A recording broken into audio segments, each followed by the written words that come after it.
A common pitfall to look out for in the pursuit of our goals, projects, and resolutions is the trap of getting things perfect before we start them, and getting stuck in the planning and preparation stage because of that.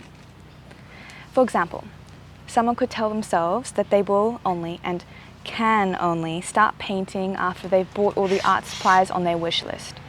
And someone else might decide that before they put anything they've learned into practice, they need to be thorough and take additional courses, read more books on the subject. So this kind of perfectionism, the kind that gets us stuck in the preparation stage, takes the disguise of the list of requirements and prerequisites we give ourselves to check off before we can start on our goal. In our minds, we're convinced we do this because we want to do things properly and give ourselves the best chance or the best start. But we're deceiving ourselves. We are, in fact, intentionally procrastinating. And we are using these extra preparation steps to do so. But because, we think of perfectionism as a virtue, denoting our own excellence and high standards, it doesn't trip any alarm bells for us.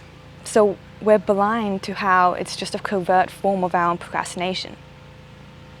Now, procrastination means putting off something we don't want to do, which doesn't really seem to make sense in the context of our goals, projects, and resolutions, right? Like things we want to do. But we can actually be split internally in regards to our desire for those things. Part of us may want the goal and want that for ourselves, but another part that we're usually unaware of doesn't for some reason. It is this unconscious aspect of ourselves that is the cause of our procrastination and who assigns us the laundry list of to-dos in the name of preparation. Now, this method is quite effective. The hurdles we construct put so much friction in the way of starting that, at best, we delay ourselves. And at worst, we give up before we get to the starting line because we've overwhelmed ourselves with tasks and have created a behemoth of a goal. It is for this reason, though, that it's important to become aware of the resistance we have to what we want and what we want to do. Otherwise, we'll continue to make progress on our goals, by checking off our list of requirements, while we're actually keeping ourselves in a holding pattern. In general, there are two problems we can have with our goals. The first reason we might not want the goals and projects we think we do, especially if they're ambitious in nature, is that the thought of actually doing them, if we're honest with ourselves, is terrifying, or it triggers some other similarly confronting negative emotion. In this case, the requirements, the hurdles we give ourselves, function as a buffer, cushioning us. They put distance between us and the negative emotion the goal triggers, keeping us from feeling it and facing it. And by consequence, keeping us from our goal, which is the scary thing on the other side of the starting line. The second reason we might resist our goals and resolutions is because we simply don't want to do it for some other reason. Maybe the thought of it doesn't trigger our wounds and insecurities in the same way, but there's still something about it that we don't want to sign up for. And we know this if we feel any hesitation or a pull-away feeling in our body when we think about actually doing it, not just prepping for it. In this case, the requirements serve to literally just put off the thing we don't want to do by giving ourselves different tasks to busy ourselves with instead. But there is also a nuance to this. Now, sometimes we are partially aware that we are not sufficiently motivated to do the goal we've set for ourselves. We give ourselves prerequisites then in an attempt to manufacture motivation, as if dangling a metaphorical carrot on a stick. So, for example, someone may buy a cute gym set in hopes that that will motivate them to go to the gym more.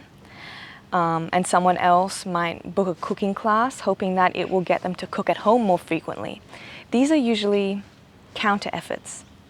Attempts by the part of us that wants to make the change and wants to do the goal, but knows it's battling against some internal resistance that doesn't. Overall, the best solution for this type of perfectionism is to face whatever our resistance is directly. Address the issue. When it is a strong negative emotion like fear or self-doubt that is behind our procrastination, it's important to sit with this emotion and stop avoiding it. Almost do a kind of somatic meditation with it. Really let the feeling consume you and yell all the things it wants to yell at you. It's going to be uncomfortable, but you will live. And it's important to understand and acknowledge that this is how you feel about your goal. And knowing this, are there any needs you can meet for yourself? Do you need reassurance? Do you need more information? Do you need more compassion for yourself? Ask yourself these questions, and when you have your answers, go out of your way to meet those needs. This is how we can best support ourselves and support our anxiety so we can become willing to do the scary thing and take real action on our goal. Keep in mind though, that there's a big difference between being afraid and still wanting to do something and being afraid and not wanting to. If you fall into this latter category, don't force yourself. It is actually more self-loving to give it a miss than to do it because you think you should. If, on the other hand, some other reason is behind your procrastination, what you need to do is find out what that reason is. Ask yourself why you don't want to do it, and listen for the answer because you have one. People don't put off something that they want. There may be some parts of the project or the goal you don't want to do, or maybe you don't like the approach you're doing it with. Whatever your reasons, don't make them wrong. Simply find a win-win solution with them. Troubleshoot.